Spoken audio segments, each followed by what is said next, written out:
दाद देना चाहती हूँ इस बिल के टाइमिंग की कि अभी ईद की रौनक बुझी भी नहीं थी और हमारी जड़ों पर एक नया फरमान लाया गया। पहले उत्तर प्रदेश में मुसलमानों को नमाज पढ़ने पर रोक लगाई और फिर सौगात में ये बिल लाया गया। निसार में तेरी गलियों पे है वतन, जहाँ चली है रिवाजो गैर कि कोई ना सर उठाकर चल सके।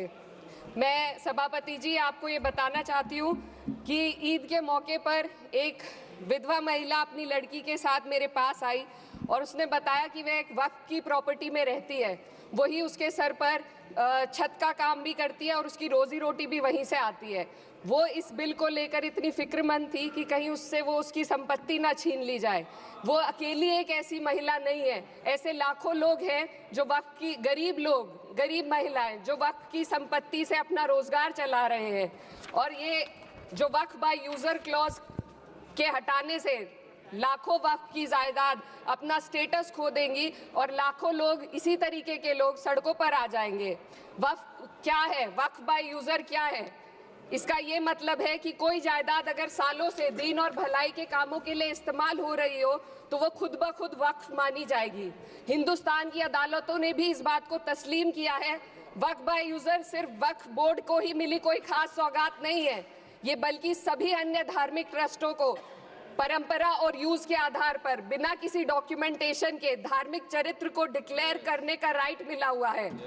भारत के संविधान के आर्टिकल 13 क्लॉज 3 में कस्टम और यूसेज को कानूनी वैधानिकता प्रदान करता है। इसी आर्टिकल से वक्फ बाय यूजर भी निकला गया है। इस बिल के कानून बनने पर वक्फ बोर्ड तो इस प्रोविजन से हाथ धो बैठेगा, लेकिन अन्य धार्मिक ट्रस्टों को यह सुविधा जारी रहेगी। इससे भारतीय संविधान के आर्टिकल 14 और 15 का सीधा उल्लंघन है, जो धर्म और जाति के आधार पर भेदभाव और कानून के सामने सभी की बराबरी पर जोर देता है। मैं इसके साथ ये भी कहना चाहती हूँ कि सत्ता के लोग जो एक दूसरे की पीठ थपथपा रहे हैं कि वक्फ बाय यूजर का जो अमेंडमेंट इन्होंने दिया उसको एक्सेप्ट कर लिया गया है, लेकिन इनकी शरारत यह है कि उसके साथ ही एक ऐसा प्रोवाइजो इसमें शामिल किया गया जिसके आधार पर यह कहा गया है कि अगर कोई भी वक्फ की संपत्ति विवादित हो तो वो अपना वक्फ स्टेटस खो देगी। तो जो अमेंडमेंट इन्होंने दिया है, जिसको एक्सेप्ट कर लिया गया है, उसका कोई मतलब नहीं है। ये इनकी नीयत है जो साफ जाहिर हो रही है। सोने पर सुहागा एक काम और किया है।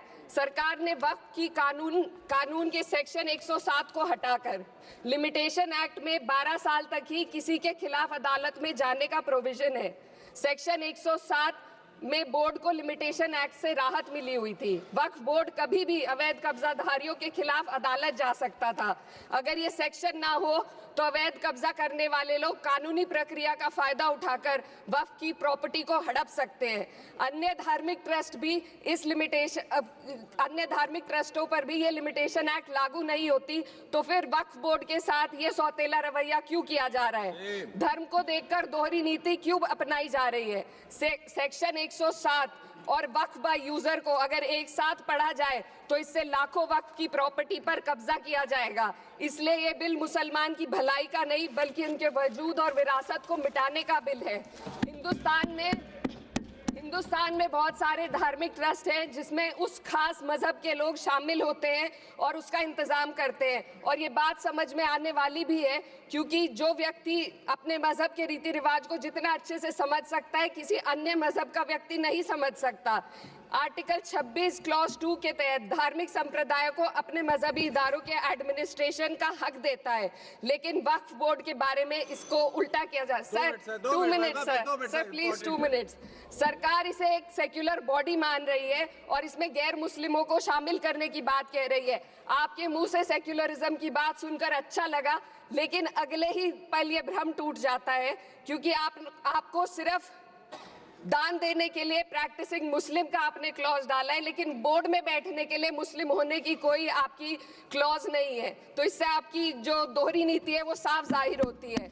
ये वही सरकार है जिसने राम जन्मभूमि ट्रस्ट में ये लिख दिया कि जिला अधिकारी भी अगर होगा तो हिंदू होना चाहिए। कोई मुझे बताए कि वहां पर सेक्युलरिज्म का रस क्यों नहीं घोला गया?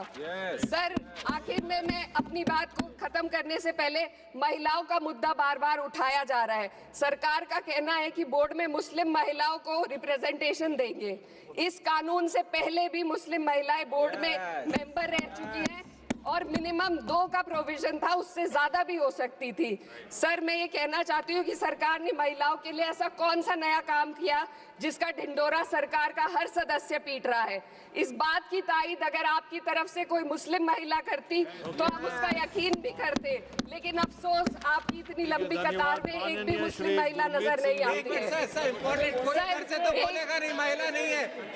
सर मैं खुद एक मुस्लिम महिला हूँ, मैं सिर्फ एक सर मैं माइनॉरिटी महिला हूँ। इस सदन में हम सिर्फ 2 महिलाएं हैं और उस नाते से मैं ये बात कहना चाहती हूँ कि इस बिल के माध्यम से मुस्लिम महिलाओं को कुछ नहीं मिल रहा है, ये हमें कुछ नहीं देना चाहते, सिर्फ टोकनिज्म हमारे नाम पर बनाकर एक नैरेटिव मीडिया में चलाना चाहते हैं। तो ये बिल मुसलमान की भलाई का नहीं, उनकी पहचान को मिटाने का है। सर अंत में मैं बस यही कहना चाहती हूँ कि कागजों की कैद में बस नाम रह जाएंगे, वो जो हमारे थे सिर्फ दावे में रह जाएंगे। इस बिल के द्वारा मीठी ईद के जायके को कड़वा करना, यही असली सौगाते मोदी था। बहुत बहुत